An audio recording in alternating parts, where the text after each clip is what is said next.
Kalau saya lihat pada mula saya bersama-sama dengan jabatan pada ketika itu tahun 86 dan dibandingkan dengan keadaan keselamatan dan kesihatan pekerjaan pada hari ini, saya rasa tahap KKP negara jauh lebih baik kalau bandingkan dengan tahun-tahun sebelum ni lah. Jadi contohnya pada tahun 2004 dulu, kalau kita lihat kadar kemalangan pada ketika itu adalah 5.84 per 1000 pekerja. Dan kita lihat pada tahun 2019 kadar kemalangan menurun pada 2.71 per 1000 pekerja, mana menurun sebanyak 53.6%. Besar penurunan tu.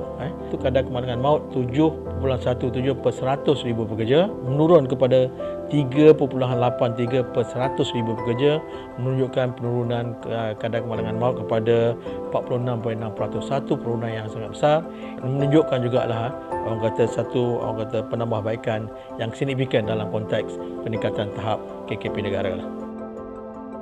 Setelah 27 tahun, Akta Keselamatan dan Kesihatan Pekerjaan 1994 dikuatkuasakan, ia telah banyak mengubah landscape KKP negara dengan menurunkan kadar kemalangan pekerjaan yang ketara dari tahun ke tahun. Kita dapat melihat 3 KPI. Satu dari segi kadar kemalangan, ia telah berkurang. Keduanya adalah kadar kematian. Ia juga telah berkurang sebanyak 46%. Dan terakhirnya adalah pelaporan penyakit dan keracunan pekerjaan yang mana ia telah meningkat sebanyak 2,990%. Ya. Kita lihat dalam laporan OMP yang lepas, kita punya laporan kemalangan di tempat kerja sumber kewangan. Ini menunjukkan bahawa fungsi berjalan dengan baik, banyak membantu negara kita lah dalam keadaan kita punya pandemik COVID-19 ini. Sebagai aktiviti rutin kita di jabatan ini, sebenarnya kita menguatkuasakan beberapa akta yang besar untuk memastikan tempat kerja adalah selamat dan sihat untuk orang bekerja. Jadi di samping itu, kita juga perlu menyediakan satu program penguatkuasaan yang lebih strategik. Ini yang kita rasa yang kita perlu menyediakan satu pelan induk keselamatan dan kesihatan pekerjaan.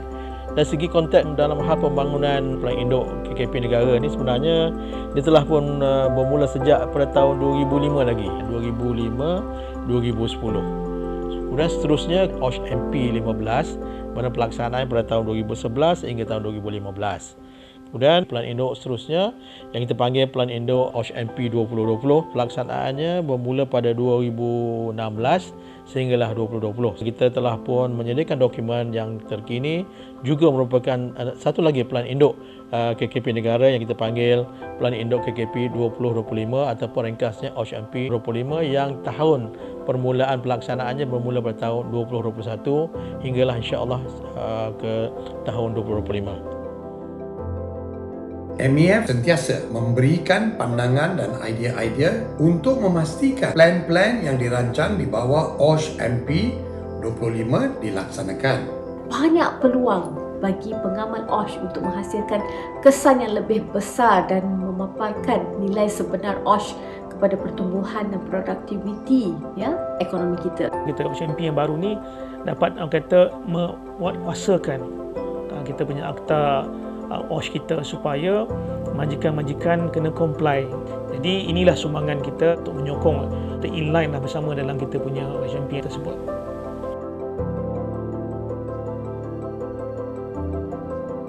Setiap kali kita membangunkan pelan induk KKP ini, kita ada objektif yang kita sasarkan. Dan pada kali ini kita lihat OSH MP ini bertemakan pada KKP inklusif, yakni kebersamaan dan komitmen. Di mana pelaksanaan OSH MP 2025 kali ini agak unik kerana ianya melibatkan semua pihak yang berkepentingan, yang di antara jabatan dan agensi kerajaan, persatuan-persatuan industri, persatuan-persatuan pekerja, kemudian melibatkan juga profesional-profesional KKP dan juga orang-orang kompeten yang dalam sistem KKP negara, dan tentu juga yang paling penting melibatkan pekerja dan majikan.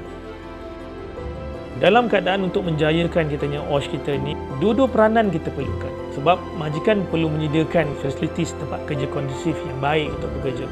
Dan bagi pekerja pula, perlulah mematuhi prosedur atau peraturan yang disediakan oleh majikan. Jadi maka itu dua ni kena blend lah. Majikan dan pekerja kena bersama-sama untuk menjayakan orang kata kesihatan dan pekerjaan di tempat kerja tu. OSH MP 2025 seharusnya dapat menyatukan semua orang yang terlibat dalam OSH di Malaysia untuk melindungi nyawa pekerja kita, tidak kira apapun kewarganegaraan mereka. MEF mempunyai lebih dari 6,250 syarikat dan 28 persatuan sebagai ahli.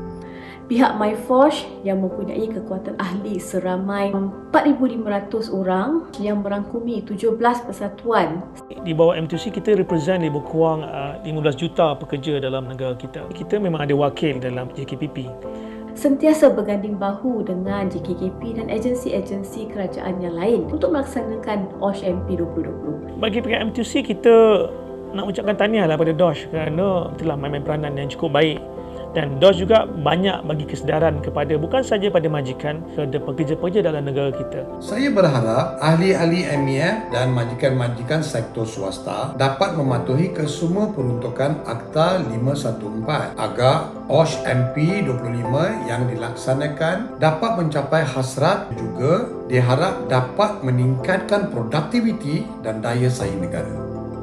5 tahun akan datang, saya berharap Malaysia menjadi sebuah OSH hub yang ternama di rantau Asia ini, yang banyak-banyak negara lain membuat rujukan kepada kita. Dalam suasana kita berhadapan dengan pandemik COVID-19 ini, kita mempunyai kekangan dari segi gerakan dan sebagainya. Kita perlu melihat alternatif yang lain dalam konteks yang kita boleh laksanakan juga program aktiviti tersebut, tapi dalam kaedah norma baru dan sebagainya. Yang penting kita perlu pastikan matlamat yang kita sasarkan dalam pembangunan KKP ini dapat dicapai dengan jayanya. InsyaAllah.